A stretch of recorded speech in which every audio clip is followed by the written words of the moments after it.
down there and celebrate. I mean, tomorrow night is going to be a really cool night. I wish I was going to be able to be there, but I got my good friends. A couple of my friends' bands will be playing on the bill tomorrow night. You know, I got friends in White Trash Stars, and I got friends in Midnight Angel, who hasn't played in quite a while. Yeah, I'm kind of looking forward to White Trash Stars. They got me, being Southern and all. Yeah. And, the White Trash Stars, I think I want to sleep with a cousin or livestock or something. You got some great bands tomorrow night. Oh, yeah. Actually, it's sold out, but you can still sit outside and listen to the bands. Half the people go to the pre-party, I think, sit outside most of the time and just hang out and check the bands out periodically. So, there's no reason why somebody just can't come hang out outside. And, there's a ticket that gets freed up. Buy it and come on in. There you go. Nice. Yeah, that's right. You got to take the chance, right? Because it is sold out, right? It is. So it's the third year selling out in a row. So Dave's done really good with that event. Worked really hard to get a good lineup. I mean, you said Midnight Angel and White Trash Stars. And Station. There's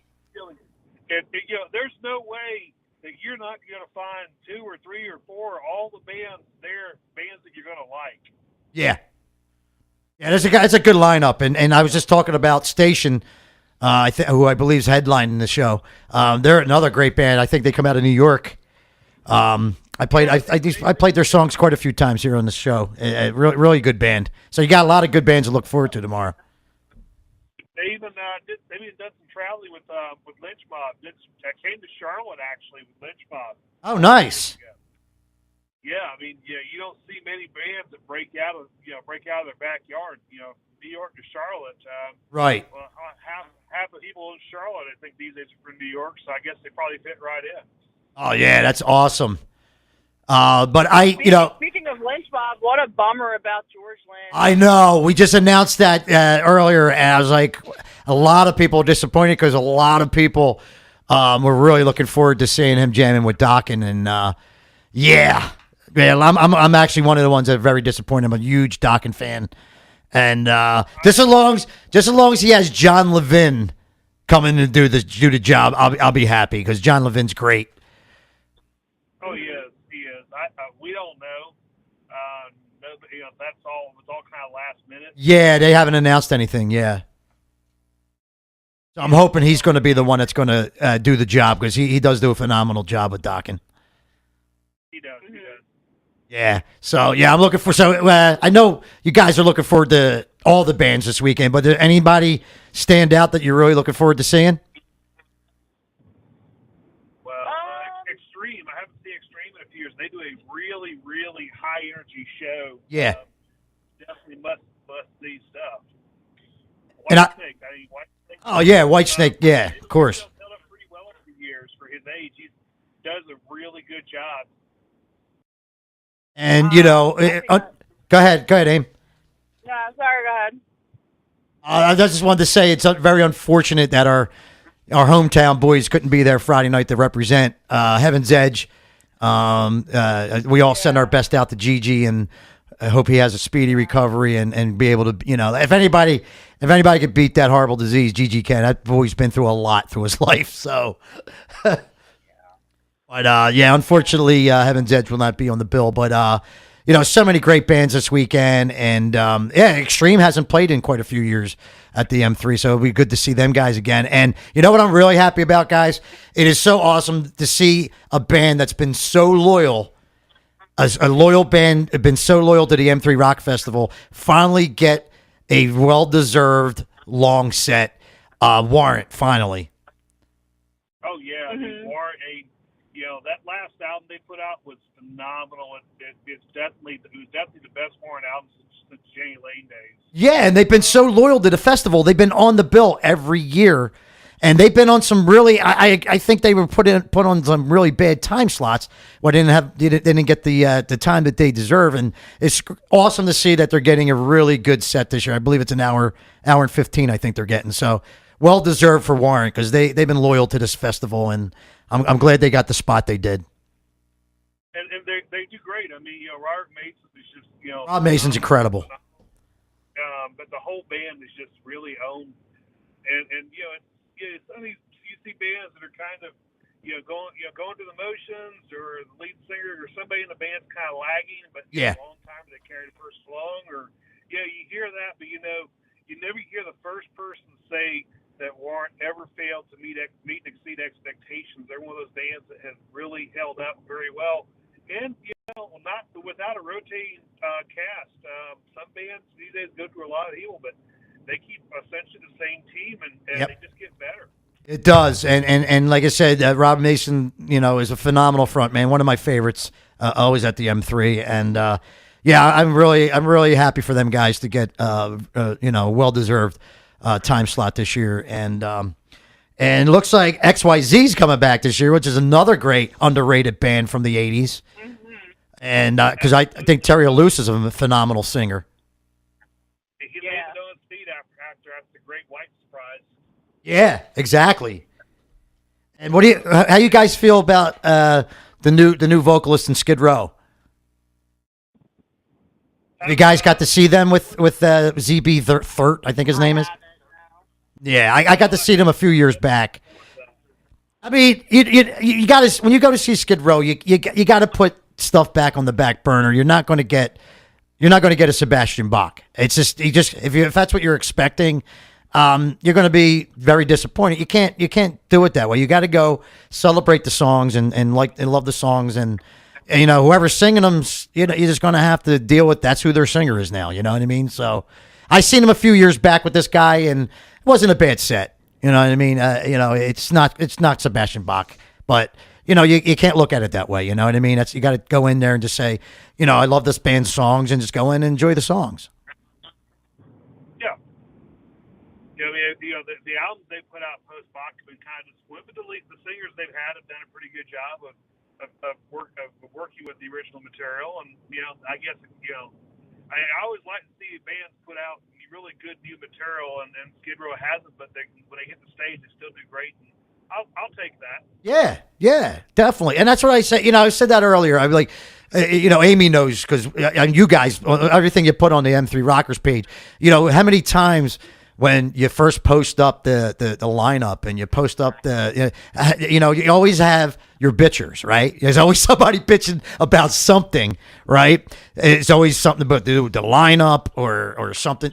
There's always something going on about somebody bitching about something. And it seems like this year the main thing is people are bitching that they made it a 3-day event. How do you guys feel about that? I mean, like, a lot of people are saying, we need Sunday to recuperate. I got to go back to work on Monday, and I need that. I mean, how can you really say how you feel about it if you haven't experienced it yet? That's how I look at it. How you guys look at it? Well, if you look at the results, I did 3 or 4 years of post-event surveys and asked where people were from. Mm-hmm. And really, 80% of the people who go there are within a 2 or 3 hour drive, right, of the location. So so they start later on Friday. So that means you can knock you could get off at the end of the day, maybe a couple hours early, and most of those people are going to be get out and get home. Get home a little late on Sunday. So I think that's what they're looking at is where their people come from. People like us down in Carolinas, we're the exception, but we kind of planned 2 days to travel. I mean, we did this wide loop through places like Danville, Virginia, Greensboro. We just kind of done this country loop on the way back. We're going to do this kind of country loop on the way back. Mm-hmm. So we planned this, but the average person is almost everybody who goes to M3. There's kind of a geographical universe of Richmond up to Philadelphia and over to Pittsburgh. Almost right. Everybody who goes to M3 is that's why I started the group way back when, because I'm coming from the Carolinas. I didn't know anybody. So I was like, well, let me make some friends for the next show. Mm-hmm. And, almost 10,000 people later, you definitely made a lot of friends, Earl, I can tell you that. I even had to move one in with me. So I don't know who the hell would be crazy enough to do that. Yeah, who would be crazy enough to move in with that guy? I don't know. But I mean, my thoughts on it, I'm definitely open to the different pace that right. that that we'll experience this weekend. And you know, and like Earl said, you know, we're a few of the fortunate ones who, you know, taking off Monday isn't right. really much of an issue. And I think that's need that travel back. Yeah, and I think that's what it is. I think it's a lot of the people that, you know, a lot of people take off the Friday to do the travel day down, or some people actually take off Thursday and Friday, go to the pre-party, whatever. And it's probably them guys that, you know, they took off Thursday and Friday so they couldn't really get Monday. So I guess it's mostly them people. And you know what? Hey, I respect their opinion, and you know, if it doesn't work for them, that's fine. But you know, I still think you have to experience it before you can actually say. I mean, one thing about M3 Rock Festival I can give them credit on is every year they are trying to do something different, because it's been going on 11 years now, right? And you know, we all remember it started out as a one-day festival. Yeah. Yeah. Well, you know, a lot of the festivals do a Sunday. Yeah, Rockahoma does it, right? One thing you will see, some of them, Sunday, what happens, a lot of people do leave. So, you know, if that's the case, then the people, you're going to find out, if 10% of the people don't, you know, skip out early, then you're going to have a chance to hop up a few rows and, you know, hop into a seat that's empty. And those people stick around Sunday, you know, Sunday evening, probably get a little bonus there by seeing somebody's seat. That's what happens at other festivals to do a Sunday show. Right. You kind of have some people speaking up and yelling, "Hey, why let a good seat go to waste?" Yeah, right. You know, exactly. The only checkpoint they have is that when you go down to the pit. So let's say you're at the top of the pavilion and you see some seats down near the rail outside the pit, jump on them, and you'll have a really good show that you maybe couldn't afford to do otherwise. And but yeah, you know, and I kind of don't mind a few extra bands, because you know, we've seen a lot of the festivals go to pot. 80s in the park finally kicked the bucket. The guy only owes $150,000 in 2 lawsuits last time I checked. Right. And you know, there have been some other events down here that have fizzled. Strange thing is, Charlotte, Ricky Ratman was NASCAR stuff. He figured he'd bring some talent, but right. So for us, this is the best chance we got to get a bunch of bands at one time now. I don't know if Miami Rock Fest is coming back this fall. That's kind of gone quiet, so there's really not much else. If it's for us down in Carolina, it's come up for this. So they add an extra day, a few more bands. Okay. Yeah. A lot of the bands that don't do a huge amount of dates. They're not full-time bands anymore. Right. And they're not coming down south. They're doing the Mid-Atlantic. They're doing the Midwest big cities and the West Coast. And so it's a chance for people to come see bands they wouldn't see otherwise. Right. And what I noticed about it, like the positive twist on it I look at is, you know, it's only maybe a couple extra bands from what we're used to seeing, but we're used to having the same amount of bands, you know, crammed up into Friday night and all day Saturday, which means, you know, these bands don't really get good set times. You only get that half an hour, which, you know, you get pumped up for a band, and you know, that half an hour goes by really quickly, and you only get 6, 7. So at least with the 3-day, from what I noticed, and I like just talking about Warrant, like I was just saying, these bands get better times. You know what I mean? I know the first couple bands still get the half an hour, but as the day goes on, bands that been coming there for years that, you know, have really been loyal to the festival are getting better set times, which is, it's better for the bands. And then when you get to your seat and you sit down, you get to sit there and, you know, watch this band rock it out for an hour. And I mean, I think an hour that's a pretty decent set. So, I mean, for them to get an hour and 15 minutes I think that's fair to the band. So that's what I've noticed, that it's a positive twist doing it the 3 days. You know what I mean? Yeah, well, you know, I've kind of looked at the surveys over the years, and what happens is you see a band kind of move up, do bigger sets. It's like Tom Kiefer had phenomenal ratings, scores with the post-event survey. But last year, his number, when the question of bands you want to see next year, his numbers dropped quite a bit. People liked him, but I think after they've seen him 3 years in a row, a lot of people wanted to break. And you'll see that. I want to see that happen in my survey numbers. You kind of see that the N3 people that's about time a band gets to take a year off. Right. But you do see them kind of work their way up. They start small. They do well. They come back and they get a better time. Pastor Pussycat's a great example of that. They started out with that hilarious opening on Saturday, and then they had the next year was Faster Polly Cat. We had Polly filling in. Oh wow! The next year, they Tame Me Down was 6, so they had Jason McMaster from Dangerous Toys, Cher Ross from Vixen, and then Ted Poley kind of sang parts. I wanted to ask you about. Now that you mentioned Vixen, I wanted to ask you guys about. Is there any original members left in that band? I think it's just a drummer, isn't it? Roxy. Yeah, Roxy's the only original left, right? Because Janet's not back with them, right? I think so. Yeah, I'd seen that, and like I said, like Earl said, like Warren stayed. Yeah, I mean they're team players. I mean, them guys have the same lineup from almost the beginning of the band. I mean, I think the only difference is, well, of course, Janie couldn't join them, but yeah, I think every guy that's in that band's been original member from that band that's in it, except for Rob, but that's awesome that, but you know what? It's hard to get guys back, and some guys pass away, and then some guys moved on with their lives, and it's hard to get that original lineup back up, but I give them credit for, at least, I mean, a lot of people complain about that too. Like a lot of people say, oh, I'm happy Rat wasn't going to be there this year because what's Rat without Warren DeMartini? You know what I mean? And, and if you look at it, it's kind of true when you say that, but it's still, I look at it as it's the guys carrying on with a tribute band. You know what I mean? They're still tributing to the music. They don't have the original members, but they brought in guys that are willing to do it. And I mean, you can look at that either way. You know what I mean?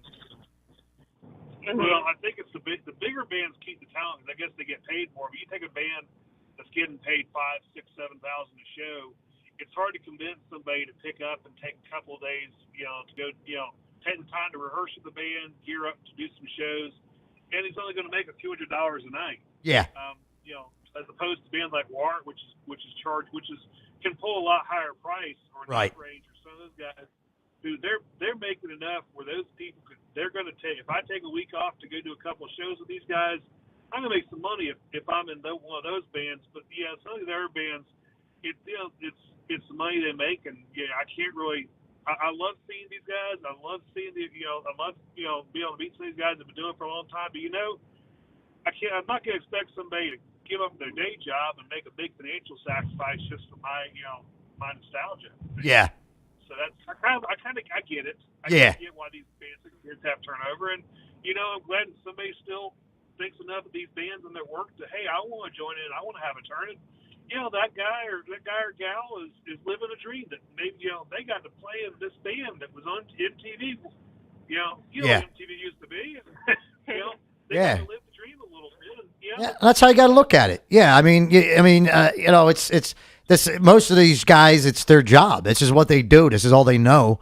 And if guys, the original members don't want to carry on, they got to do what they got to do. They got to make the change and carry on the band. And like a lot of people think it's ridiculous, but everybody's got their own opinion on it. But I got to say, I'm very flattered.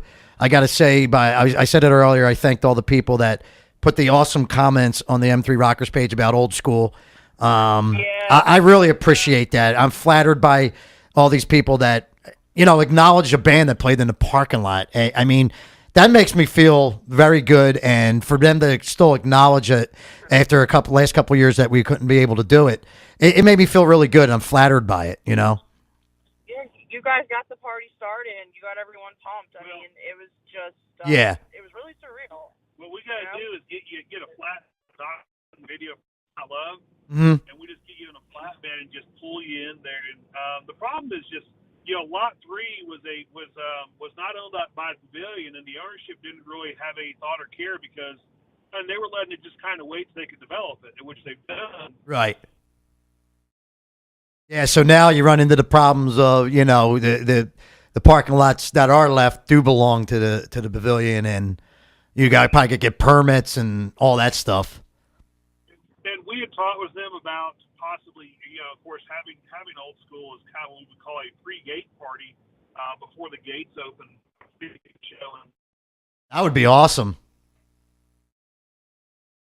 Yeah, I mean, we miss. I mean, I was talking to some of the people on the page, and I said, yeah, we miss it just as much as you do, and I appreciate the kind words, and and that's what it was all about. I felt like we were part of the show. We got everybody riled up in the in the early afternoon and got everybody pumped up for the show, and it was I thought it was important for us to be there and be able to be a part of it. I thought it was really great. It was like one big happy party going on, and we felt so honored to be there, and the people made us feel really honored to be there. I mean, how often in the course of rock and roll history do you hear of bands playing a tailgate party? I mean, right. Listen to bands. I mean, that was just a crazy concept and just came out of the blue, and it worked great for a couple of years. And maybe it happens again. We'll certainly watch for opportunities, but it takes a lot of time, effort, and expense. Right. Put these things on, and what M3 Rockers does is either one, something's donated to me, or two, something I pull cash out of pocket for, and I can do that, and it's worth it. A little bit of money is worth it here and there, but when you put an event on, somebody says, okay, you have an event here, but you got to get the permits, event insurance, and it can get expensive really quick. And, but the minute I find some place we can get away with it again, we're bringing old school back. I told these people, I said, listen, if Earl Capps is working on it, it's going to happen. It might not happen next year. It might be the year after, but it's going to happen because Earl made it happen the first time. So if there's a will, there's a way, and I know Earl can do it. So if there's any way we could pull it off without being expensive or having to go crazy about it, I know you can do it. Well, Oregon, the rest, the first year the cops almost shut us down. They were asking questions. I found out later about what was going on, and essentially they almost did it.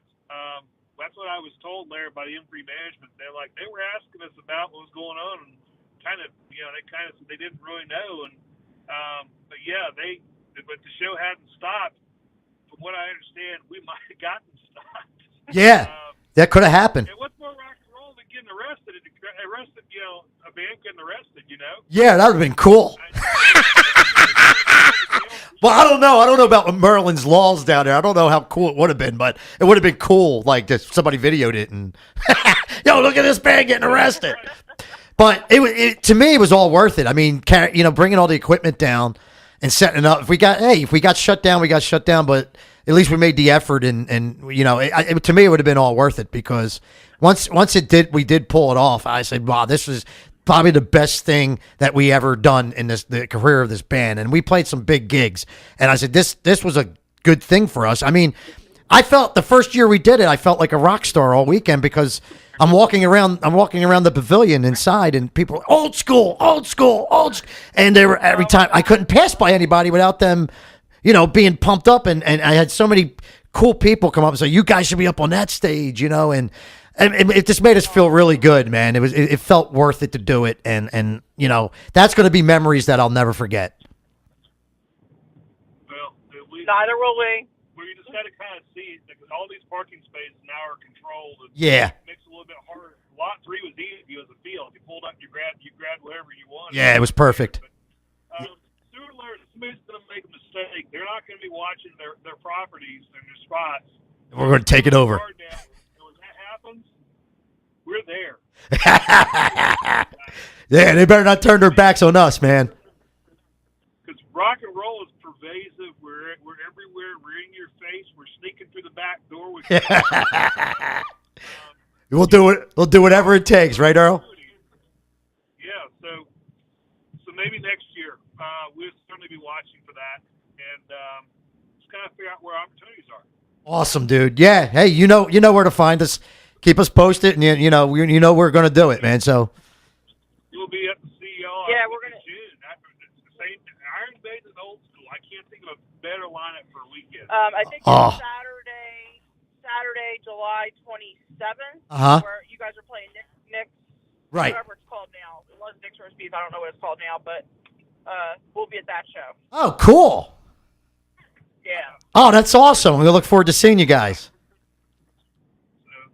Yeah. That's awesome, but That's cool. So you guys got anything else to add? Because we're on a new station now, and we have rules and regulations, so we have to take a commercial break coming up. But before we go, I want to make sure you guys got anything to add or anything you want to say before. Come to Sonoma tomorrow night, get free stuff, and we got 80, 100 shooters to share with everybody. So we're prepared to have a good time for Amy's birthday tomorrow evening at Sonoma's, and we'll rock with you all weekend. Wait a minute, you said 80 to 100. Are you not sure? I guess I was. I mean, I did see you eating pudding. Huh? All free. Oh, yeah, of course. Hey, have I ever asked anybody to pay for anything I've ever done? Oh. The search, I lose a couple $100 on every year, but I don't do anything for money here. I do it for the fun. Yes, you do, Earl. That's what we know about you, man. So what do you got? You guys got any? Well, obviously there's really no tailgating party anymore, right? So I guess you guys will just be seeing everybody in the festival. And are you going to be giving away stuff inside? Or are you allowed to do that? Or well, at the show, hopefully by Thursday night, I've given everything away. Oh, okay. Okay. Yeah, because I know they have them rules and regulations, and it's hard to do stuff, and Yeah, I like to actually be able to enjoy the show too. That's true. That's right. You do got to go in there and enjoy that show, man. Well, we will see you Saturday. Yes, I will see you Saturday. And guys, thank you so much for taking the time to talk to us, and appreciate everything you guys do.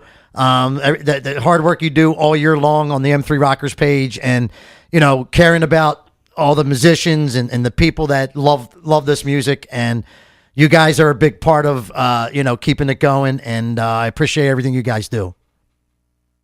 All right, well, we will see you soon. You got it, brother. Have a great time tomorrow night. Woo! Yeah! Woo! All right, guys. I'll see you this weekend. See ya. All right, see ya.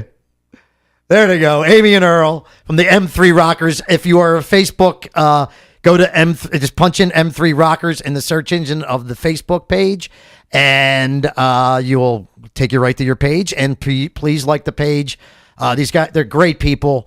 They really care about the music that we all love, and they work hard. Not just at M3 Rock Festival time, guys. They do this all year long, 365. They do this, so very well appreciated, and I was so happy to talk to them. But I want to thank Amy and Earl one more time from the M3 Rockers for calling in and talking to us. We got to get a commercial break on now. So we'll get a commercial break. We'll come right back. I'll set up the Sunday version of the show. And also, I got the team waiting out in the other room that is going down to the M3 Rock Festival with me to cover the show. So they're getting impatient in there. So I got to bring them in too. So we're going to come right back right after this commercial break. So don't go anywhere. It's the Shakeman Show, M3 Rock Festival special, and you're listening to it right here live on WNYXradio.com. I spend a lot of time in the backyard, and I'm the center of attention at summer barbecues. In '96, I made some of the tastiest s'mores. And in '09, it was me, your backyard fire pit, that accidentally started a wildfire when a summer breeze carried one of my embers into some dry brush. Spark a change, not a wildfire.